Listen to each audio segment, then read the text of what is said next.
Hello everyone, welcome to Study Funda. देखो, exam 2 दिन में है। आप सबको बहुत ज्यादा प्रेशर होगा, बहुत ज्यादा डर होगा, एंजाइटी होगी, पीक पे एंजाइटी होगी। और अभी तो कम है, ऐसे ऐसे ऐसे ऐसे करके एंजाइटी बढ़ेगी। ठीक है, बहुत लोग, आप लोग जब टेस्ट लिख रहे होगे तब आप लोग सिली मिस्टेक्स कर रहे होगे। अब आपको डर होगा कि कहीं पेपर में सिली मिस्टेक्स ना हो जाए। पता है, ये डर, ये एंशियस हो जाओगे ना तो और सिली मिस्टेक्स होगा। पहला चीज तो ये करना कि प्लीज बी कॉन्फिडेंट, अपनी मेहनत पे भरोसा रखना। इतनी मेहनत आपने की है और कितना ही करते, है ना। तो ये ध्यान में रखना कि हाँ भाई, पेपर तो निकलने वाला है। बस आपको क्या करना, आपको एक पीस ऑफ माइंड में रहना है, आपको शांत रहना है। ठीक है, ज्यादा इधर उधर की नहीं सोचना है। मैं तो ये कहूंगी कि अभी 1-2 दिन बातचीत भी कम करो, सोशल इंटरेक्शन एकदम 0.0 पे ला सको तो ले आओ। ठीक है, एग्जाम पे पेपर 1 के बाद जो ब्रेक रहता है ना, पेपर 1 पेपर 2 के बीच में जो ब्रेक रहता है उसमें भी कम बात करो, मिनिमल। ठीक है, जितना हो सके अपने में रहो, शांत रहो। ठीक है, और सारी अपनी एनर्जी को ना बचा के रखो। किस चीज के लिए? इस चीज के लिए। ठीक है, देखो, ये वीडियो में हम लोग प्रॉपरली पेपर 2 के बारे में बात करेंगे। पेपर 2 को कैसे अप्रोच करना है, क्या करना है, क्या क्या गलतियां होती है, कैसा पेपर होता है। आई अंडरस्टैंड बहुत लोगों का फर्स्ट अटेम्प्ट होगा। इनफैक्ट मैंने ये नोटिस किया है कि बच्चों का सेकेंड अटेम्प्ट है, थर्ड अटेम्प्ट है, फिर भी कुछ ऐसी बेसिक मिस्टेक है जो वो करते ही रहते हैं। ठीक है, तो इस पेपर में, इस वीडियो में हम लोग ये समझेंगे कि किस तरह से एक पेपर को अप्रोच करें, किस तरह से मतलब प्रॉपर क्या वे रहेगा, प्रॉपर माइन्यूट जो बेसिक से मिस्टेक्स रहते हैं, इन सारी चीजों पे हम ध्यान देंगे। ठीक है, तो ये पूरा का पूरा पेपर, हम पूरा का पूरा वीडियो में हम लोग यही डिस्कस करेंगे। Please go through this video and keep the things I am telling you. आप इनको दिमाग में रखिएगा, जैसे भी आपको लिखना है लिखिए। अब ये मत सोचना कि कंटेंट कम है, कंटेंट ज्यादा है। अब सोचना है कि पेपर कंप्लीट करना है। पेपर 2 का मेन एम यही रहेगा कि पेपर कंप्लीट करना है। नहीं आ रहा है, बातें बना के लिखो। बहुत सारे वीडियो में मैंने आपको बताया कि ब्लफ कैसे करना है। बातें बना के लिखो। अगर आपको कोई स्कीम दिया है रिपोर्ट में, आपको नहीं आ रहा है कि ये स्कीम पे हम क्या लिखेंगे, तो जस्ट राइट कि ये स्कीम गवर्नमेंट ने लॉन्च किया था, इसे बहुत ज्यादा अप्रिशिएट किया गया, इसका ये बेनिफिट्स हो सकते हैं जो एक्सपर्ट्स कह रहे हैं, इस तरह से लिख दो। लेकिन पेपर कंप्लीट करना एग्जाम हॉल में आपका प्राइमरी गोल रहेगा। सेकेंडरी गोल रहेगा कि कंटेंट जितना हो सके डाल लो। जितने लोगों ने भी टेस्ट लिखा है, बहुत लोगों के साथ होगा कि हाँ मैम पेपर तो कंप्लीट हो रहा है, तो आपका क्या गोल रहेगा कि पेपर कंप्लीट होने के साथ साथ कंटेंट डालना है। फिर उसके बाद जितने कीवर्ड्स अंडरलाइन करना है, एंड बेसिक मिस्टेक्स जो भी मैं अभी बताऊंगी, प्लीज मेक श्योर कि आप ये सारी बेसिक मिस्टेक्स नहीं कर रहे हो। So let's start. ठीक है, देखो यहाँ पे ना मैंने यूपीएससी का जो सैंपल पेपर होता है, आप यूपीएससी की वेबसाइट पे जाओगे तो आपको वहां पे सैंपल पेपर दिखेगा। वो सैंपल पेपर से मैं एक्सप्लेन करूंगी कि कैसा आपका पेपर होने वाला है। बहुत लोगों ने देखा भी नहीं होगा, जितने भी फर्स्ट अटेम्प्ट वाले वो तो पहले यही सोचेंगे कि देखा ही नहीं। ठीक है, एक चीज ध्यान में रखना कि आपको यूपीएससी जब पेपर देता है, बुकलेट देता है, उसमें एक डिटैचेबल पेज रहता है। ठीक है, और उस डिटैचेबल पेज में ऐसे के टॉपिक, आर्ग्यूमेंट के टॉपिक एंड रिपोर्ट के टॉपिक लिखे रहते हैं। और आपको ये पेज जो है वो डिटैच करके, वहां पे आपको जो भी इन्विजिलेटर रहेगा वो बता देगा कि ये पेज जो है आपको डिटैच करके ले जाना है। स्पेसिमेन जो ये था, सैंपल जो ये था, इसमें मुझे डिटैचेबल पेज वाला पार्ट नहीं दिखा, बट बाकी पूरा जो सेक्शन है वो पूरा ऐसे ही रहेगा जैसे ये सैंपल वाला सेक्शन है। नाउ ये हमारा फर्स्ट पेज है। ठीक है, यहाँ पे आपको परीक्षा का नाम, रोल नंबर ये लिखना है। बाकी ये सारी चीजें जो है ये इन्विजिलेटर भरेंगे। पेन का बहुत इशू है, सर ने भी एक वीडियो में स्पेसिफिकली बताया कि पेन कौन सा यूज करे। व्हाट आई विल सजेस्ट कि जो भी हमारे, देखो पेपर 1 में तो आपको ब्लैक बॉल पेन यूज करना है। ठीक है, पेपर 1 में क्या यूज करना है? Black ball pen. और वो जितनी मोटी लीड का होगा, जितना उसका ज्यादा रहेगा, बेटर फॉर यू, क्योंकि ओएमआर भरने में कम टाइम लगेगा। पेपर 2 में आप कोई भी पेन यूज कर सकते हो, ब्लू भी, ब्लैक भी, कोई भी यूज कर सकते हो। But please keep one thing in mind कि आपको जो अटेंडेंस शीट मिलता है,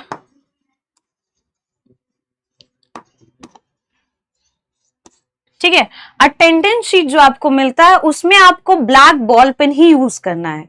ये चीज को ध्यान में रखिएगा, इसलिए एग्जाम हॉल में ब्लैक बॉल पेन अपने साथ जरूर रखिएगा पेपर 2 के टाइम पे भी। ठीक है, अटेंडेंस शीट में ब्लैक बॉल पेन यूज करना है। यहाँ पे भी आप ब्लैक बॉल पेन ही यूज करो, ज्यादा बेटर रहेगा।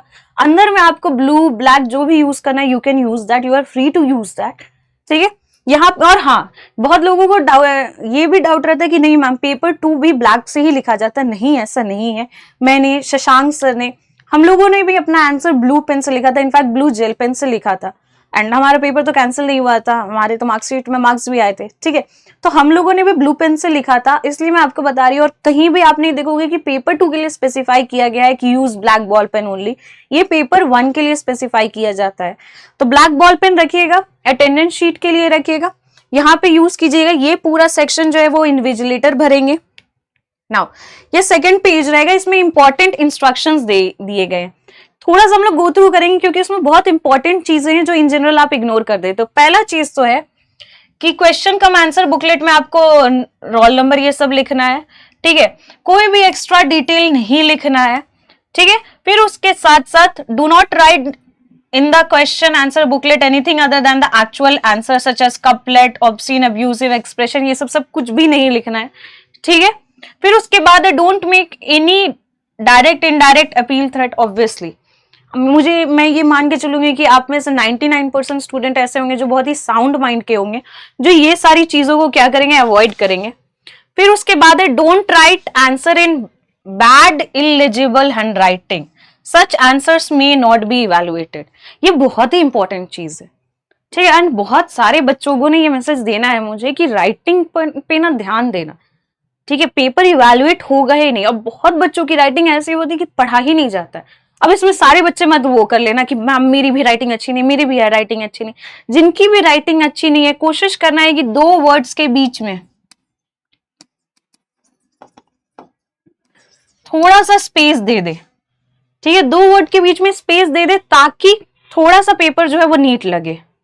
तो प्लीज ये चीज को मेक श्योर कीजिए कि अगर राइटिंग अच्छी नहीं है, पेन अच्छा यूज कर लीजिए। जिनकी भी मोटी राइटिंग है वो लोग बॉल पेन यूज कीजिए, जिनकी भी पतली राइटिंग है वो लोग जेल पेन यूज कीजिए। In fact ignore this point. अगर आपको ऐसा लग रहा है कि अगर आप अभी के टाइम में पेन बदलोगे और आपका राइटिंग स्पीड चेंज होगा तो don't do this, but writing को लेजिबल रखने की कोशिश जरूर कीजिए, इवैल्यूएट ही नहीं होगा। फिर उसके बाद ये पॉइंट देखो कि do not use pencil for writing the answers, नहीं यूज करना। एक और चीज है कि यहाँ पे कि do not write answers in the medium other than authorised medium in the admission, ठीक है। अब मान लो आपने कहीं पे कोट लिखा है और कोट को आपने सीधे ऐसे लिख दिया है, करो या मरो।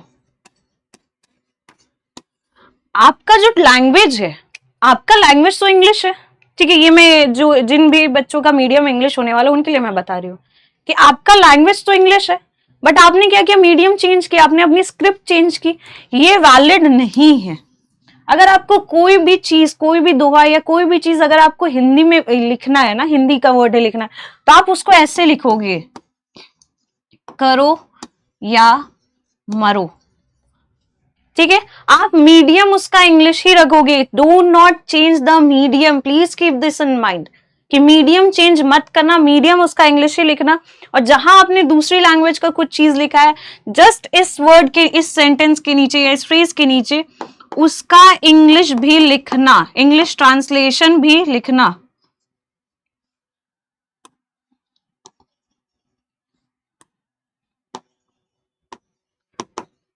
ठीक है। ये बहुत इंपॉर्टेंट है। मैंने बहुत बार जब कॉपी इवैल्यूएट करी है, मैंने बच्चों को बताया है कि ये मिस्टेक मत करिएगा, आप लोग भी ये चीज मत कीजिएगा। कॉपी में स्पेसिफाइड है कि मीडियम चेंज नहीं करना है, चाहे वो ज्यादा के लिए हो कम के लिए हो। Do not take the risk, सीधे इंग्लिश में लिखिए, ठीक है। हिंदी भी है तो इंग्लिश में लिखिए और उसके जस्ट बाद उसका इंग्लिश ट्रांसलेशन ये भी मस्ट है, ठीक है। ये चीज ध्यान में रखना है।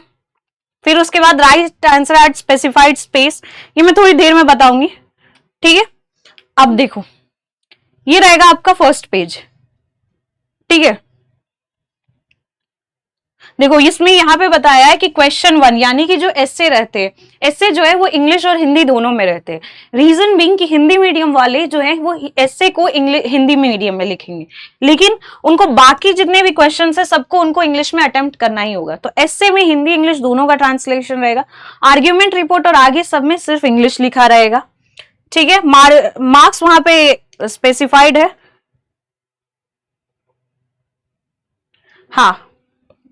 अच्छा यहाँ पे देखो, any page or portion of the page left blank in the question cum answer booklet must be clearly struck off. इसका क्या मीनिंग हुआ, मान लो ये पहला ऐसे जिसको आपने अटेम्प्ट नहीं किया, ठीक है। तो आप क्या करोगे, एक स्ट्रेट लाइन से इसको बस ऐसे काटोगे, ठीक है गाइस, ध्यान दीजिएगा कि तीनों के तीनों पेज को कट कीजिएगा ऐसे करके एक स्ट्रेट लाइन से। जिस भी क्वेश्चन को आपने अटेम्प्ट नहीं किया है, try to use one straight line to struck off that page. ठीक है, ये बहुत ही इंपॉर्टेंट है। ठीक है, बहुत बार बच्चे क्या करते हैं कि नहीं ये चीज करते, प्लीज ये भी चीज कीजिए। जिस भी ऐसे को आपने अटेम्प्ट नहीं किया है, आप इसे एक लाइन से स्ट्रक ऑफ कर देना। बस ये चीज मत करना कि ऐसे ऐसे करके कर दिया, ठीक है, या फिर ऐसे कर दिया, नहीं। कॉपी को नीट रखने की पूरी कोशिश करना है। एक straight line more than enough.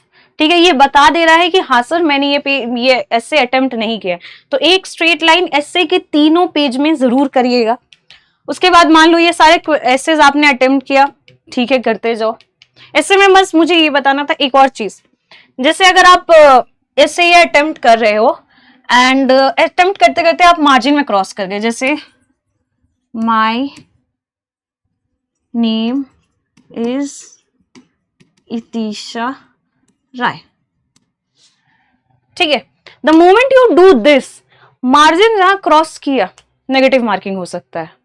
किसी भी कीमत पे मार्जिन क्रॉस करना ही नहीं है। What you will do, you will write like this, my name is, यहां पे अगर नहीं हो रहा है एक डैश देना, इतिशा राय। प्लीज ये वाली बेवकूफी भी मत कीजिएगा कि यहां पे नहीं हो रहा तो यहीं पे भरने खोज रहे हो। नहीं, एक लाइन और ये सैक्रिफाइस आप कर सकते हो, ठीक है, बट ये जो ये अनटाइडी वर्क है ना, प्लीज अवॉइड दिस। मार्जिन के बाहर भी नहीं जाना है, और ये जो माय नेम इज इतिशा राय को इस तरह से लिखे हो नहीं लिखना है। कैसे लिखना है, सिंपली ऐसे लिख दो, ठीक है। Although my name is Itisha राय ऐसा थोड़ी नहीं लिखना, जो भी आपका सेंटेंस होगा, ठीक है। डोंट राइट माय नेम और योर नेम देयर। यूपीएससी ने ये भी स्पेसिफाई किया है कि आप किसी का स्पेसिफिक नाम नहीं लिख सकते, रिपोर्ट में नहीं लिख सकते, और ऐसे भी नहीं लिखना है। एनेक्डोट में लिखा जा सकता है बट अपना नाम मत लिखना। और हाँ, वो मैं बता रही हूँ, पहले ये कंप्लीट कर लेते। My name is Itisha Rai, मतलब जो भी सेंटेंस है, this is going to impact the environment like this, तो मार्जिन के अंदर लिखना है। एक और चीज आप लोग करते हो, आप लोग क्या करते हो, for example if you guys are writing argument, ठीक है, तो यहां पे पॉइंट दोगे और लिखोगे मे हार्म एनवायरमेंट। ये नहीं करना है, मार्जिन के बाहर नंबरिंग भी नहीं करनी है। इनफैक्ट ऐसे भी बहुत बार जो करते हो ना, में हार में, ये भी मत करना। Do not touch the margin और do not cross the margin. सीधे यहां पे लिखना .1 और फिर उसके बाद जो आपका पॉइंट है, या फिर एरो देना है तो लाइक दिस, फिर उसके बाद जो आपका पॉइंट है, ठीक है। ना मार्जिन के इधर जाना, ना मार्जिन के उधर जाना है। यहाँ पे भी जो लास्ट में जो आप लोग कंजेशन लिखते हो कि 3-4 पॉइंट हो तो यहाँ पे भरने लगते हो, ये कंजेशन को भी अवॉइड करना है। पेपर जितना नीट हो सके, जितना टाइडी हो सके, बहुत ही ज्यादा इंपैक्ट डालता है। कई बार कंटेंट से भी ज्यादा इंपैक्ट डालता है कि पेपर का प्रेजेंटेशन कैसा है। तो ये सारी चीजों को ध्यान में रखनी है, ठीक है। ऐसे में मैंने बता दिया जो भी मुझे बताना था। कोशिश ये करना कि 4 ऐसे, किसी में एनेक्डोट लिख दिया, किसी में कोट लिख दिया। कोट जरूरी नहीं है कि आपको किसी फेमस पर्सनालिटी का कोट लिखना हो, किसी फेमस पर्सन का कोट लिखना हो। अगर कोट याद है तो वो कोट को लिख दो, ठीक है। बस इन्वर्टेड, डबल इन्वर्टेड कॉमा में वो कोट को लिख दो और यहां से अपना ऐसे स्टार्ट कर दो, ठीक है। बस उस कोट को और ये ऐसे जो स्टार्ट हो रहा है, जो पैराग्राफ स्टार्ट हो रहा है, इसको लिंक करने की जरूर कोशिश करना कि this quote tells about this. ऐसा करके थोड़ा सा उस कोट को और इस पैराग्राफ को लिंक कर देना, ताकि ऐसा नहीं लगे कि कोट कुछ और बोल रहा है और आपका जो इंट्रोडक्शन है वो कुछ और बोल रहा है, ठीक है। हाँ, इससे में पॉइंट्स मत लिखना 1 2 3 ऐसे करके, इससे में पॉइंट्स मत लिखना। ये another important thing, although many students know about this but many don't, ठीक है। ऐसे में पॉइंट्स नहीं लिखना, ऐसे में डायग्राम मत बनाना, डायग्राम मत बनाना, इंडिया का मैप ये सब मत बनाने लगना, फ्लो चार्ट मत बनाना, टेबल मत बनाना, कुछ भी मत बनाना। इससे बस कॉम्प्रिहेंशन फॉर्मेट में लिखिएगा, ठीक है। ये सब कुछ मत कीजिएगा। एडिटोरियल आप भी देखते हो कि एडिटोरियल में फ्लो चार्ट डायग्राम्स नहीं होता है, इससे में कहीं भी फ्लो चार्ट डायग्राम ये सब नहीं होता है। तो ये सारी चीजें आपको आपके हिस्से में क्या करनी होगी, अवॉइड करनी होगी। इनफैक्ट इस पेपर में कहीं भी डायग्राम, फ्लो चार्ट ये सब का स्कोप नहीं है, ठीक है, आप अवॉइड कर सकते हो, टाइम का भी कंस्ट्रेंट है तो आप इतना ज्यादा एम्फेसाइज मत करना, सिंपल कंटेंट लिखना। ठीक है, कंटेंट लिखने के साथ साथ इससे में आप लोग बहुत बार जैसे यहाँ पे इम्पैक्ट है तो आप ऐसे इम्पैक्ट का हेडिंग डाल दोगे और फिर यहाँ पे लिखोगे, ये भी नहीं, हेडिंग भी नहीं देना रहता है, आप इसको सेंटेंस फॉर्म में करिए कि द पॉसिबल इम्पैक्ट, ठीक है, the possible impact of urbanization to human health are, और वैसे करके फिर उसमें कॉमा दे दे के लिखिए, ना पॉइंट फॉर्म में लिखिए, ना हेडिंग दीजिए, ना डायग्राम टेबल, ये सब कुछ नहीं बनाइए, मार्जिन को क्रॉस मत कीजिए, ये सारी बेसिक सी चीजें हैं। ठीक है, एक और चीज कोशिश ये करना है कि मान लो ये एस्से के लिए आपको 3 पेज दिए गए, 1 2 3, मोस्ट ऑफ द टाइम बच्चे क्या करते हैं कि 2 पेज में अपने एस्से को कंप्लीट कर देते हैं और ये जो तीसरा पेज है ये पूरा ब्लैंक रह जाता है, या फिर आप ये क्या करते हो कि यहां तक आपने एस्से लिखा, इतना सारा स्पेस जो है वो छूट गया। नहीं, देखो होता क्या है ना कि यूपीएससी का जो लैंग्वेज है ना, if UPSC is saying 300 words तो यूपीएससी 3 पेज दे रहा है। सीएससी के पेपर में भी आपने देखा होगा कि if UPSC is saying 250 words तो उसका लेंथ क्या होता है कि 2 पन्ने और तीसरा पन्ना का आधा। ठीक है, तो जब वो इस तरह का वो यूज कर रहा है तो ये माना जाता है कि एक पेज में UPSC is asking you to write 100 words. Now 100 words लिखने जाओगे और पता नहीं चल पाता है कि कितने वर्ड्स आप लिख रहे हो, बट कोशिश ये करनी है कि एक पेज में मिनिमम 80 वर्ड्स तो जरूर आए। एंड एक और कोशिश ये करनी है कि यहां तक जो आप लिख रहे हो कोशिश करो कि जितना स्पेस को भर सको ना, क्योंकि वहां पे जो इवैल्यूएटर होंगे ना वो आपके कॉपी को नहीं नंबर ऑफ वर्ड्स नहीं काउंट करेंगे हर हिस्से में, वो इसी इंप्रेशन में जाएंगे कि बंदे ने पेज भरा है या नहीं भरा है। ठीक है, बहुत बड़ा फॉन्ट भी मत लिखना कि ऐसा लगे कि 200 वर्ड में पूरा का पूरा एस्से का 300 वर्ड का स्पेस आप ऑक्यूपाई करो। बहुत छोटे वर्ड्स में भी नहीं लिखना, अगर आप छोटे वर्ड्स में लिख रहे हो तो 2 वर्ड्स के बीच में स्पेसिंग, 2 लाइन के बीच में स्पेसिंग, और ऐसे करके फैलाने की कोशिश करना, जितना स्पेस है उसको ऑक्यूपाई करने का कोशिश करना। मैं ये नहीं बोल रही कि कंटेंट बढ़ा देना, कंटेंट तो 300-310 से तो आगे जाना ही मत, बट स्पेस कोशिश करना कि आप इतना फैला फैला के लिख रहे हो, जिसकी भी राइटिंग छोटी है। ठीक है, फैला फैला के लिखो, जेल पेन बहुत बार काम करता है, मैंने बहुत सारे स्टूडेंट्स को सजेस्ट किया कि जिनकी छोटी राइटिंग वो जेल पेन से लिखे, क्योंकि जेल पेन से राइटिंग फैलती है थोड़ी। ठीक है, तो कोशिश करना है कि ब्लैंक स्पेस नहीं छूटे, जिस भी आंसर को आप अटेम्प्ट करो उस आंसर को एटलीस्ट एंड तक आप भर दो।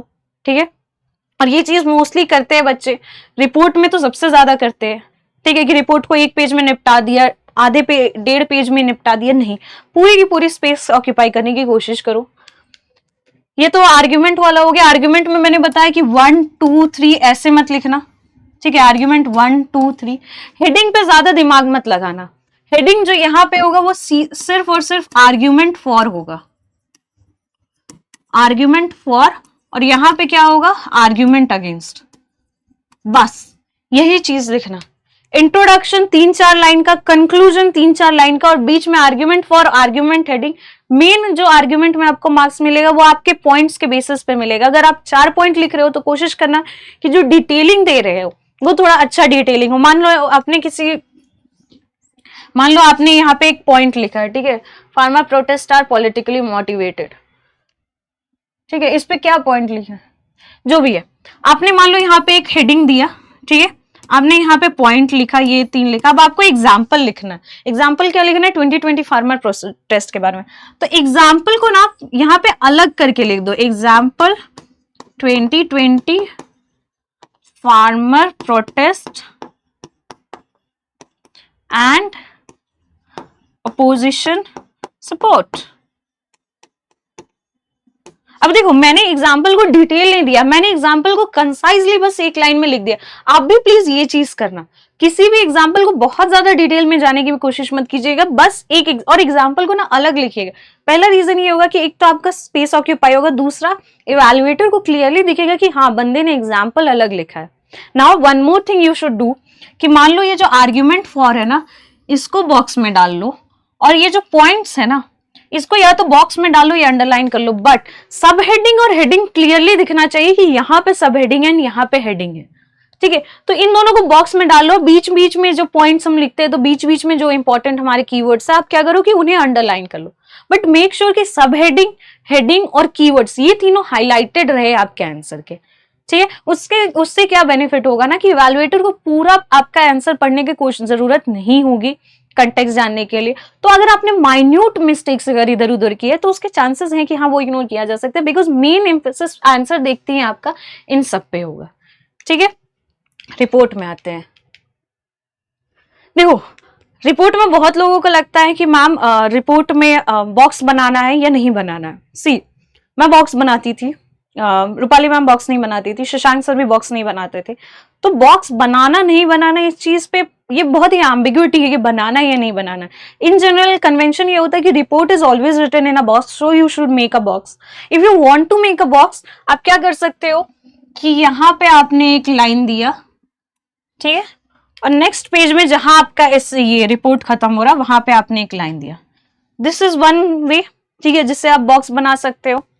उसके बाद यहाँ पे हेडिंग, ठीक है, name, place, date. Guys place में न्यू दिल्ली, मुंबई, चेन्नई, रांची, जयपुर कुछ भी मत लिखिएगा। प्लेस में सिर्फ और सिर्फ जैसे नेम में हम लोग ABC लिखते हैं, प्लेस में XYZ लिखिएगा। ठीक है, और डेट में आप पे डिपेंड करता है, कोई कोई XXYYZZZ का पैटर्न डालते, कोई स्पेसिफिकली डेट डाल सकते, वो भी डाल सकते, you are free to do that. ठीक है, बट प्लेस मत लिखिएगा। यूपीएससी ने लास्ट ईयर ये चीज बोल दिया है कि प्लेस स्पेसिफिक नाम नहीं देना है। ठीक है, रिपोर्ट में ये चीज कर सकते हो। हाँ ये कर सकते हो कि कभी भी आपको लगे कि मैम कंटेंट इस रिपोर्ट में बहुत ज्यादा कम है या नहीं लिखा जाएगा, तो व्हाट यू कैन डू कि यहां से तब बॉक्स बना लेना, ठीक है, ताकि एटलीस्ट आपका स्पेस जो है ऑक्यूपाई हो सके। But let me remind you one thing, this thing will take time. ठीक है, अगर आप पूरा बॉक्स बनाओगे ये तभी करना जब आपको लगता है कि इस हिस्से में मेरे पास कंटेंट नहीं है, ये सॉरी इस रिपोर्ट में मेरे पास कंटेंट कंपेरेटिवली कम है एंड स्पेस किसी भी तरह ऑक्यूपाई करना होगा। एंड मेन पहला हमारा पर्पस यही रहेगा कि पेपर कंप्लीट हो, स्पेस पूरा का पूरा ऑक्यूपाइड रहे, कोई भी सेक्शन इनकम्प्लीट नहीं दिखे। ठीक है, तो इस तरह से फिर बॉक्स बना देना कि जहां आपने देखा, फॉर एग्जाम्पल ये कौन सा है, oxygen cylinders crisis in Delhi. ठीक है, अब आपको इस पर कंटेंट नहीं मिल रहा है तो क्या करना, स्पेस ऑक्यूपाई कर लेना, भर देना। ठीक है, जितना भी ज्यादा स्पेस ऑक्यूपाई करे वो कर लेना। सोर्सेस, जब यहाँ पे सोर्सेज लिखोगे please right the sources in point form 1 2 ऐसे करके सोर्सेज लिखना। सोर्सेज में एक और चीज ध्यान में देना कि हर जगह कहीं भी Hindu, the Hindu, Indian express ऐसे मत लिखना। आप इनके जगह पे क्या लिख सकते हो, इंडियन, ये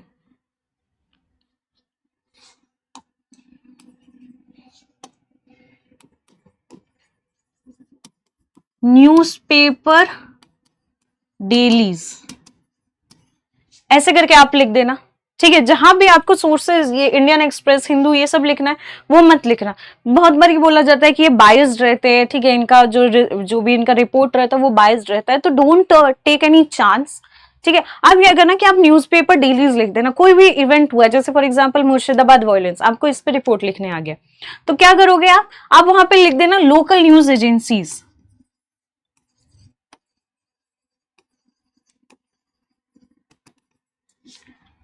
ठीक है, लोकल न्यूज एजेंसीज आप ये लिख देना। एक और चीज, सब बच्चों को ना पता है कि पीआईबी लिखना है, जहां भी दिखे पीआईबी लिखना, बट अब ऐसा हो रहा है, for example consider I am an evaluator, actually I am an evaluator, मैं कॉपीज चेक कर रही हूँ और मुझे 30 कॉपीज मुझे चेक करना और मुझे हर कॉपी में सिर्फ और सिर्फ पीआईबी पीआईबी पीआईबी पीआईबी दिख रहा है। तो वो ना एक पॉइंट के बाद जो भी इवैल्यूएटर उसे इरिटेट करेगा कि क्या इन बच्चों को पीआईबी को छोड़ के और कोई सोर्स नहीं पता है। एंड हर बार ना गाइस ट्रस्ट मी, मैं अपने एक्सपीरियंस से बता रही हूँ, इवैल्यूएटर को वो कॉपी अट्रैक्ट करती है जिस कॉपी में कुछ खास लिखा हुआ हो। इसलिए मैं बोलती हूँ कि एनेक्डोट और या फिर कोट ये सब को लिखिए कि वो उस कॉपी को थोड़ा खास बनाइए कि सर मेरी कॉपी आप देखिए, मेरी कॉपी में आप थोड़ा ज्यादा टाइम दीजिए, ये बाकी लोगों की कॉपीज की तरह मोनोटोनस कंटेंट नहीं है। इसलिए मैं बोलती हूँ कि एनेक्डोट दो, कोट दो, राइटिंग अच्छी रखो, अंडरलाइन करो कीवर्ड्स को। ठीक है, तो जब मुझे वैसा करना है कि मैं चाहती हूं कि इवैल्यूएटर के पास जो मेरा फर्स्ट इंप्रेशन है वो अच्छा इंप्रेशन बने, उसके लिए मैं क्या करूंगी कि मैं गवर्नमेंट के बाकी जो सोर्सेज हैं इंफॉर्मेशन के, मैं उसे इंक्लूड कर दूंगी। For example what I can do, I can write DD news, I can write Doordarshan, मतलब सेम ही चीज, Akashvani, all India radio, sports पे आया डीडी स्पोर्ट्स,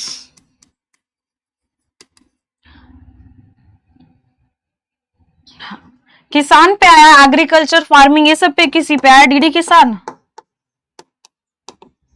मैगजीन कुरुक्षेत्र, अगर आपको लगता है कि हाँ ये टॉपिक जैसे वाटर स्कार्सिटी ये सब का टॉपिक है, ठीक है, ये इसमें कवर होगा। योजना, बजट, इकोनॉमिक सर्वे,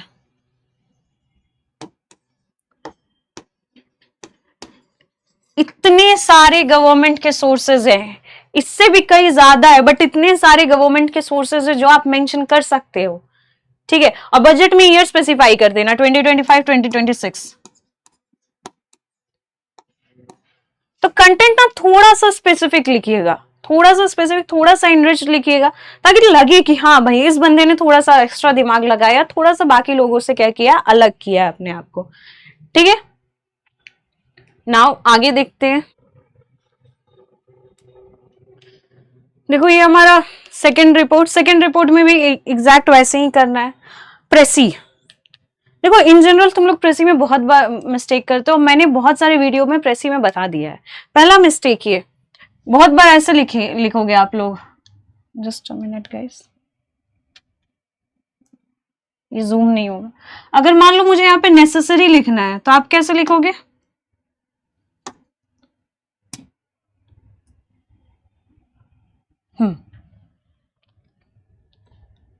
आप कैसे लिखोगे, आप लिखोगे इसको, ठीक है, ये ऐसे लिख सकते हो। बहुत बच्चे स्पेस ऑक्यूपाई नहीं हो रहा तो वो ऐसे टेढ़ा लिख देते हैं, प्लीज इसको अवॉइड कीजिए। मैं बहुत बार आप लोग को बोली हूँ कि ये चीज को अवॉइड कीजिए। आप सिंपली NECESSARY, ठीक है, इस तरह से लिखिए, वर्ड्स को तोड़ दीजिए, डैश का यूज कीजिए और इस तरह से लिखिए। प्लीज इस चीज को ध्यान दीजिए कि प्रेजेंटेशन प्रेसी में बहुत मैटर करता है। 30% कंटेंट ही आपको डिलीवर करना है, तो प्रेसी आप कैसे भी लिखोगे 30% कंटेंट आप डिलीवर कर सकते हो, ठीक है। इसमें मार्क्स कटने का पहला स्कोप रहेगा कि अगर आपका प्रेजेंटेशन अच्छा नहीं है, दूसरा स्कोप अगर आपके ग्रामेटिकल मिस्टेक है, अगर आपके स्पेलिंग मिस्टेक है, और चौथा कि जो भी वर्ड लिमिट है उस वर्ड लिमिट तक आपको पहुंचना होगा, ना तो उस वर्ड लिमिट से बहुत ज्यादा आगे, ना उस वर्ड लिमिट से बहुत ज्यादा पीछे।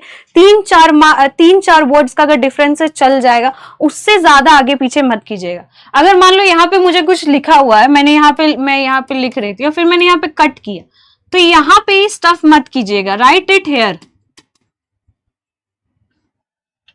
समझ में आया। दूसरा बॉक्स यूज कीजिए, you can sacrifice one box but please focus on presentation, ठीक है, ठीक है।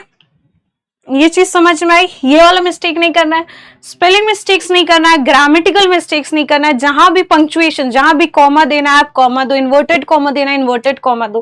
वन मोर थिंग, अगर आपको लिखना है 21st सेंचुरी, ऐसे मत लिखना,